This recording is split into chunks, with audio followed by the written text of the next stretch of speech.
بسم الله الرحمن الرحیم. ریویو د ریویو مطلب خپل دوباره کتل دی. ریویو معنا دوباره کتل. کله چې موږ تاسو یو راپور کتاب هر څه چې وی چې په ورډ کې جوړ کړی مثلا یا ډاکومنټ وی اپلیکیشن وی نو کله چې جوړ کول هغه نو ورسته موږ تاسو یو ریویو باید بیا وګورو چې دې کې څه مشکل شته کنه شته. نو ګوره ریویو منو کې موږ تاسو دلته بعض اپشنونه د ریویو لپاره لرو چې باید دوباره چک شي. مثلا هغه کې اول موږ تاسو سپیلینګ اند ګرامر لرو. دا به زه لږ کاپی پیسټ کوم.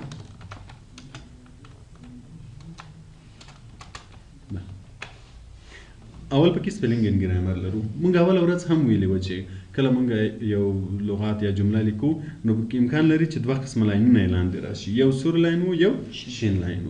سور لاین موږ تاسو د سپیلینګ لپاره ویلې و چې کله سپیلینګ غلط وي او شین لاین ده ګرامري غلطي لپاره. نو بیا به موږ راسن رائټ کلیک وکړو نو موږ ته بدل تکول. اوس ګورئ د ګرامري غلطي مطلب دا د چې دلته دوه سپیس دي. که زه رائټ کلیک کوم نو دای به راته وکړي چې باید یو سپیس وي. نو چې کلیک کوم هغه مشکل به حل شي کنه. نو ګورئ دلته به دا شي نو زه سور علامه ده تاسو دا اول ورځ ویلې تاسو کوای شئ. اوس ګورئ چې دا کلیک دا یې له شروع نه راکوي چې ګوره اول غلطي پدې کې سپیلینګ غلط ده. دلته تاسو ته لکه موږ چې رائټ کلیک په وهو دلته سجیشن راکوي چې امکان لري دا لغت دغه شی وي دا نشته باندې نشته شوی وي کنه. نو بیا چې په هر یو کلیک هم هغه یو براته ګوره هم دغه شیان بیرته دلته مراته کوي چې امکان لري دا لغت دغه شی وي دا نشته باندې نشته شوی وي. خو موږ تاسو هغه ورځ اول ورځ هم ویل چې نمونه چې کله لیکو چې نمونه په ډکشنری کې نشته او هر لغت چې موږ په ورډ کې لیکو د خپل ډکشنری سره ګوري. پروګرام ځان سره ډکشنری لري د ټول انګلیسي لغاتونو پکې شته. نو کله چې موږ نمونه لیکو چې نمونه په ډکشنری کې نه وي په دې خاطر د اعلان د سور لغت هغه لاین ورکوي. هر لغت چې موږ تاسو لیکو چې کله د په ډکشنری کې نه وي لاندې سور لاین راځي. نو کچیرته موږ تاسو انګلیسي لغاتونه غلط ولیکو چې هغه ډکشنری سره ماچ نه کوي نو لاندې سور لاین راځي او نمونه فرق نه کوي. نو اوس ګوره د موږ ته مشوره راکړې ده چې امکان لري دا شی وي. نو که ته غواړې چې دا په دې بدل کې نو بیا به چینج کلیک کوو. نو دا بریا په ځای به دا BARA ولیکل شي.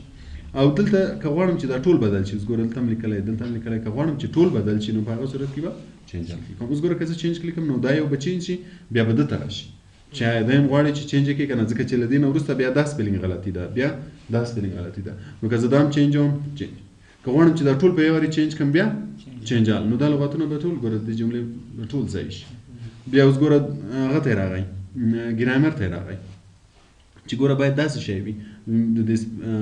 ترمنځ د فاصله باید کمه شي که چینج کړم هغه به چینج شي. بیا ګوره دا نو همداسې سټپ بای سټپ به ټول درته که چېرې سپیلینګ غلطیانې وي سپیلینګ غلطیانې درته وښیي که ګرامر غلطیانې وي ګرامر. نو که دې یو چینجوه دا که دې ټول بدلول چینج او که دې په همدې حالت پرېښوه نو بیا ایګنور. نو ګوره هغه سور لاین به ختم شي لغت به په همغه حالت پاتې شي. خو که چېرته دا سور لاین وي هم فرق نه کوي ځکه چې موږ تاسې پرنټوو دا ورسره پرنټېږي نه. په دې لپاره چې دلته درته معلوم نه شي چې موږ تاسې ذهن واړوي چې آیا دلته هم سپیلینګ غلط ده که نه نو په هغه صورت کې موږ کولی شو چې ایګنور یې کوو. ایګنور مطلب همدې حالت یې پرېږده. ایګنور آل ټول په همدې حالت پرېږده. بیا موږ تاسې دلته اډ هم لرو که غواړئ چې همدغه لغات په ډکشنري کې اډ شي چې که بله وارې موږ اشتباه لیکو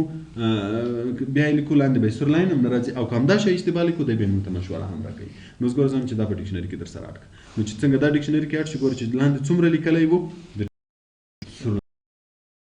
دا کې دا بریا اشتباه ولیکم. اوس مثلا زه داسې ولیکم نو امکان لري چې زه دلته کلیک ورباندې کېږدم دی به ګوره هغه ډکشنري کې موږ تاسې بریا اول لرو که نه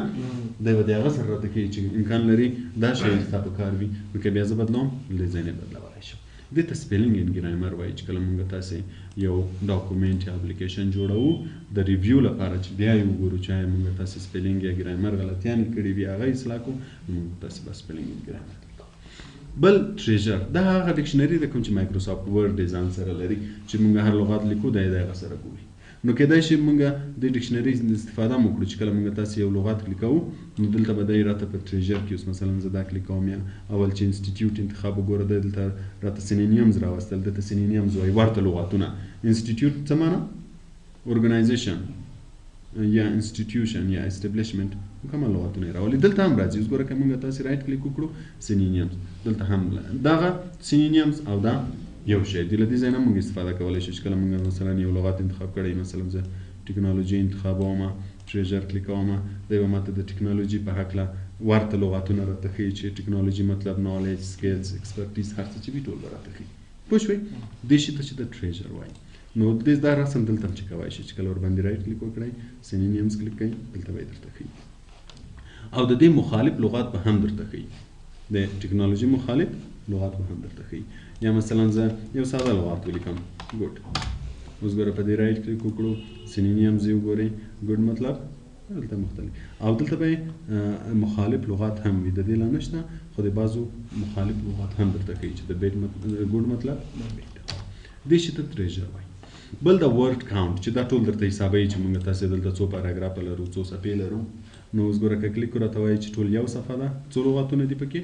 92 لغاتونه کرکټرز یو ګروپ ته کرکټر وایي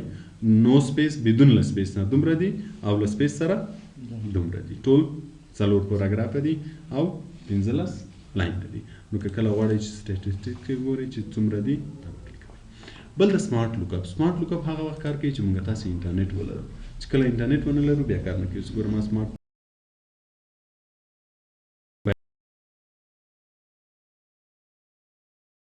چې کله موږ تاسې یو جمله یا یو لغات کلیکو او سمارټ لوک اپ کلیکو سمارټ لوک اپ د دې لغات سینونیمز هم راولي او ترڅنګ یې موږ ته ګرامټیکل پوزیشن هم کوي چې دغه چې دا اوس ناون د پروناون د اډجکټیو د هر شی چې وي د ګرامر له لحاظه هم راته کوي چې دا څه شی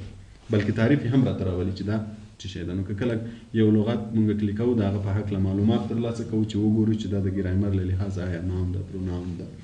اډجکټیو ده هر څه چې وي ټول به راته ښیي خو په دې صورت چې انټرنیټ ولرو که چېرته انټرنیټ ونه لرو بیا نه راته ښیي دغه آپشنونه هم همداسې دي په دې کې ګوره موږ بل ټرانسلیټ لرو ټرانسلیټ مطلب ترجمه کول له یوه ژبې نه بلې ژبې ته خو دا هم هغه وخت کار کوي چې موږ تاسې انټرنیټ ولرو ګوره دلته وایي چې آنلاین ټرانسلیشن سرویس چې کله موږ تاسې انټرنیټ ولرو آنلاین مطلب چې انټرنیټ ولرو مثلا غواړئ چې یو ځای ترجمه کې په بلې ژبې ته نو کلیک به یې کې ګوره دا به کلیک کې ټرانسلیټ ډاکومنټ مطلب ټول ډاکومنټ راته ټرانسلیټ کړه خو په هغه صورت کې چې انټرنیټ ولرو چې انټرنیټ ونه لرو بیا نه راته کېږي مثلا دلته درته وایي چې فعلا نو سرویس ته که چېرې انټرنیټ ولرو نو دلته به ژبه راځي چې له کومې ژبې نه کومې ژبې ته ټرانسلیټ کوئ چې بیا وکړي کې درته ټرانسلیټ به یې کې بدون له دې نه موږ تاسې که چېرې انټرنیټ ولرو ګوګل ټرانسلیټ هم لرو ګوګل ویب سایټ د سرچ لپاره ډیر زیات مشهور ویب سایټ دی چې هر څه وغواړئ معلومات ترلاسه کوئ موږ تاسې کوم ویب سایټ کې ګورو ګوګل ویب سایټ کې ګورو نو ګوګل ځان ته ټرانسلیټ هم لري چې د ګوګل ټرانسلیټ په نوم ده ګوګل ټرانسلیټ کله چې دا صفحه کلیکوئ هلته دوه خانې راځي درته ښیي چې له کومې ژبې نه کومې ژبې ته هغه کوي ترجمه کوي یو طرف کې هم ژبه انتخابوي بل طرف کې هم ژبه انتخابوي چې ویل کې هغه درته خپله ترجمه کوي خو د دې ترجمه چې ده د ګوګل ټرانسلیټ یا دا ټرانسلیټ دا ترجمه لغات په لغات ده یعنی کوم مفهوم چې موږ غواړو ترې واخلو امکان لري هغه څه راته رانه کړي خو کومک راسره کوي لغات په لغات راته ترجمه کوي نو دا ټرانسلیټ هم هماغسې ده که غواړئ چې ټول ډاکومنټ ټرانسلیټ کړئ که انټرنیټ ولرئ دا یې وکړئ کوئ او سلیکټډ چې کوم خط موږ سلیکټ کړی وي دا چې د ټول راته ترجمه کوي او دا چې کوم ځای موږ سلیکټ کړی وي او که دا کلیک کوو هم به یې ټول بار راشي چې له کومې ژبې نه کومې ژبې ته ټرانسلیټ کوي درته ښیي به بل موږ تاسې لانګویجز لرو چې کله موږ تاسې لانګویج پریفرنس کلیک کوو دلته هم موږ تاسې کولی شو چې ژبې ور اضافه کړو ګوره موږ تاسې دلته لانګویجز لرو له دې ځای نه هم اضافه کولی شو یا چې کله موږ تاسې کنټرول پینل ته لاړ شو کنټرول پینل نه هم ور اضافه کولی شو دلته هم ګوره ژبې شته چې کلیک یې کې اډ کې ور اضافه به شي او کنټرول پینل نه هم اضافه کولی شو او بل پکې سیټ پروفینګ لانګویج ده چې دلته درته ښیي چې دا کوم لانګویج چې اوس موږ تاسې خط لیکو د ډکشنري مطابق ګوري هغه کوم یو ده انګلیش موږ چې یو لغات لیکو که نه د کومې ډکشنري مطابق ګوري د دغه ډکشنري مطابق یې ګوري بعضې ګوره دلته چې دا ټیک مارک وي مطلب دا ډکشنري لري کیدای شي چې ته لغات ولیکې او دی د هغه مطابق درته چک کړي او کوم یو چې نه وي هغه ډکشنري نه لري خو موږ تاسې زیات له همدغه انګلیسي نه استفاده کوو دا یې لانګویج بل کمنټ لرو کمنټ موږ تاسې په انسرټ منیو کې هم ویلی وو چې کمنټ د یو لغات په هکله معلومات یا کمنټ ورکولو لپاره استعمالوو چې کله موږ تاسې وغواړو چې یو لغات ته معلومات یا ډسکرپشن ورکړو په هغه صورت کې کمنټ استعمالوو مثلا موږ تاسې یو راپور جوړوو کله چې خپل رئیس ته ورکړو هغه یې ګوري نو بیا وایي چې پلاني ځای کې تغیرات راوله مثلا وایي چې دلته د 2018 یا پلان هم ور واچوه یا مثلا دغه ځای کې د 2019 راپور ور واچوه که نه نو بیا دوی څه کوي کمنټ ورکوي هغه ځای ته. مثلا وایي چې دغه ځای کې د دغه جملې نه وروسته راپور ور واچوه. نو ګوره دا ځای به دی کمنټ کلیکوي. دلته به لیکي چې مثلا پلیز 2017 report here.